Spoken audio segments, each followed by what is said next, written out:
Бүгін осы кескінде өзім жайлы және осы қолымдағы домбыра жайлы біршама түсініктемемді айта кетпекшімін. Жақсы көрсеңіздер куән жоғалып, денсаң қылып және жақсы лебіздеріңізді қалтырып, жақсы достарыңызбен ортақтаса кетіңіздер. Сау сәлемет тұрдыңыздар ма? Бүгін сіздермен тағы да жүздесіп отырмын. Осы ойынға қосылғаннан бері қарата домбыраның қатысты материалдарын жолдап келе жатырмын. Осы орайда 32 мың оқырман жинап үлгеріппін.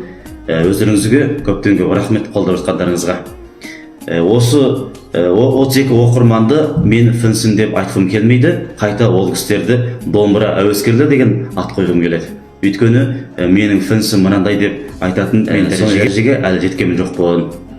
Ал осы келіп түскен сұрақтарды мен осы 4 сұраққа жинақтадым. Бірінші сұрақ өзім жайлы.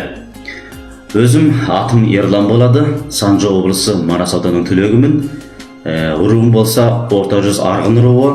Қазір Сауан қаласы орта дәрежелі кәсіптік техникалық мектепте электронды сауда кәсібінен сабақ беремін. Сонымен қатар сол мектептің домбыра курсының, яғни домбыра күржегінің жауапты мұғалімімін. Ал 2018 жылы Жилин инженер техникалық педагогика мектебінен осы мына азық-түлік ғылымы және инженерия кәсібін бітіргеннен кейін Тарбағатай аймағы Сауан қаласындағы осы мектепке келіп орналасқан болатынмын. Содан бері қарата оқытушылық қызметін атқарып келе жатырмын. Екінші сұрақ, домбыраны кәсіптік үйрендің бе? Домбыраны 2007 жылдан бастап қызығушылық танытқам. Сол кездерде мына телевизиядан кейбір домбыраның үйреткен кескіндерін көріп жүріп, біраз бірдеме үйренгім. Бірақ 2011 жылы менің осы өмірдегі ұстазым Рахман мұғалімнан осы домбыраны нөлдік деңгейден бастап әзірге шейін үйреніп келе жатырмын. Ең әуелі осы орайда өзімнің өмірдегі ұлы ұстазым Рахман мұғалімға көптен көп рахмет. Екіншіден, мені қолдап қуаттаған ата-анама көптен көп алғысымды білдіремін. Ал үшіншіден болатын болса, осы домбыраны үйрену барысында мен осы кәсіптік мұғалімнен сабақ алдым.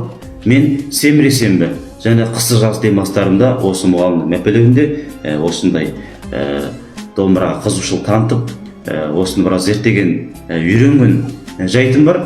Осылай мені көптеген осы ойында көрген кісілер, ой, сен кәсіптік үйрендің ба деген сияқты сұрақтар қойып жатады. Сол кезде өзім біртүрлі қынжылам, өйткені мен кәсіптік дәрежеге әлі жете қойғам жоқ.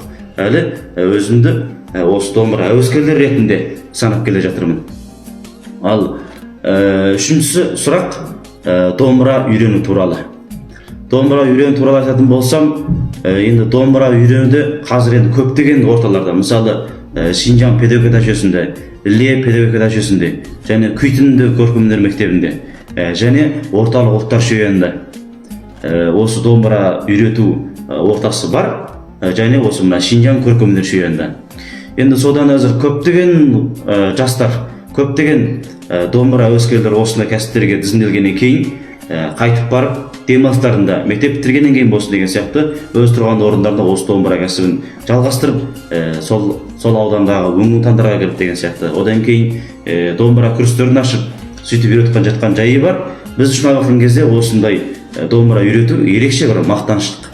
Және осы аспаптың жоғалып кетпеу үшін ұрпақтан ұрпаққа жалғап жатқан барлық домбыра мұғалімдеріне осы орайда бір рахмет айтқым келеді. Ал екінші болатын болса, осындай бір класста бетпе-бет отырып үйрену біздің осы бұрыннан бері қалыптасып келе жатқан үйрену дағдымыз. Ал енді осы домбыра үйрену негізі енді 7 жастан 8 жастан жоғары үйренуге болады. Енді бұда енді жасөспірімдер класы, одан кейін үлкендер, ересектер класы деп бірнеше түрге бөлеміз. Енді домбыра үйрену көптеген адам қызығады. Мен осы домбыраны өйтіп елдермен ортасып келе жатқаннан бері қарата негізі домбыраны жек көретін адам көрмедім. Барлық адам жақсы көреді. Мүмкін болса домбыраны тастамай жалғасып үйрене беріңіздер. Ал төртінші сұрақ, тордағы домбыра үйрену курсы туралы. Қазір енді заман ұшқан құсай дамуда көптеген нәрсені, көптеген үйренгіміз келген нәрсені барлығын осы тораптан үйреніп алуымызға болады. Ал енді домбырада сонымен ұқсас. Мен 2015 жылы Үрімжіде мына Мәнсүр Софы жеті білім интернет ғылым техника серіктігіменен былай селбестік орнатқанбыз. Сол кездерде осы домбыраның 0 деңгейдегі сабақтарын тартып торапқа былай шығарған болатынбыз. Сол кезде мына аңыз ерекше жақсы болды. 3000-нан астам оқушы тізімделіп сол кезде сол сабақты үйренген жағдайы бар. Ал енді содан бері қарата торапта домбыра курсын ашып келе жатырмын. Енді бұл торапта домбыра курсын ашқан кезде көптеген кісілердің былай пікіріне қалып жатырмыз. Мысалы, тораптан қайтып домбыра үйренуге болады. Мұғалім жанында жоқ болса, оны қалай үйренеміз? Ол торапта алдамшылық, алдап кетеді деген сияқты жағдайлар болған. Осыны сұрақтар болған, жағдай болған жоқ. Енді осы жерде мен осы бір сұраққа осылай бір жауап бергім келіп отыр. Біріншісі, тордан домбыра үйренуге болады. Бірақ тордан домбыра үйренудің алғы шарты бар. Менің ой шартым болса, біріншісі, сіз өзіңізге сенімдісіз ба? Екіншісі, осы домбыра үйрену барысында сіз өзіңізді тежей аласыз ба? Қазір енді қолфон деген нәрсе пәле болды. Уақытымыз қыса болды, толық қолфонға кірсек, неше уақыт бойы өзіміздің осы телефон ойнап отырғанымызды байқамай қаламыз. Осындай уақытта өзіңізді күніге 1 сағат уақыт шығарып, басқа нәрсе ойнамай, тек қана осы домбыраны үйренуге арнай аласыз ба? Ал үшіншісі, күнделікті домбыра үйрену барысында мұғалімнің берген тапсырмасын уақытында орындай аласыз ба деген сияқты сұрақтарды қойғым келеді. Ал енді ең соңғы мәселе ол мұғалімнің мәселесі. Ол мұғалім осы торда домбыра үйреткен кезде осы телефонның ар жағында отырған сіздің осы сабағын тыңдап отырған оқушыға осы домбыраны сіз үйрете аласыз ба, алмайсыз ба? Бұл мұғалімға деген сынақ. Мен әр жолы домбыра үйреткен кезде осындай сұрақтар қойып отырамын. Ал енді домбыра торда үйренуге болады деген сұраққа екінші жауап, тордағы домбыра күресуде осы телефонның экраны арқылы, я болмаса компьютердің экраны арқылы домбыраның күрескенін көріп, бас деген жерін басып, одан жаттығансын жаттап, шеткенігін былай шетемізге күрескені бойынша бүйтіп үйренуіңізге болады. Ал енді болады деп енді құр сөз айтқан құрғақ қасық ауыз ұстады дейді. Енді өздеріңізге менің осы тордағы домбыра курсым қалай ашылып жатыр, қалай үйретіп жатырмын, сол туралы біраз кескін түсіргем, сол кескінді көріңіздер. Тордағы домбыра күресі ең әуелі мына диңдиңда ашылады. Диңдиңда осындай міне домбыра деп бір чүн құрғам. Чүннің ішінде жұбо қылуға келеді әр күні.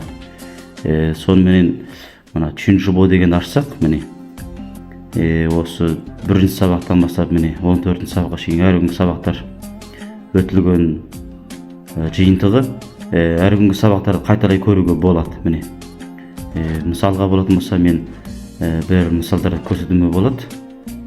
Ашып көрейік.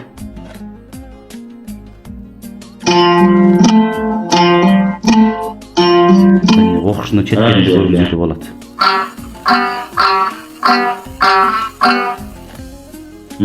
Жақсы. Міне осы сияқты.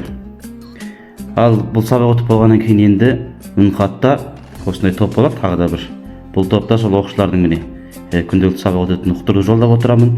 Одан кейін міне жердегі аударған тапсырмаларын және мына жердегі сол оқушының шерткен тапсырмасын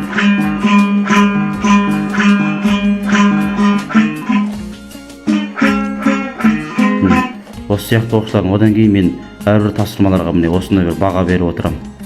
Міне осы сияқты үйренуге болады. Міне күнделікті тапсырмалар бар деген сияқты. Ал жоғарыдағы кескін осы домбыра үйрену туралы менің біраз жасаған түсініктемелерім болады.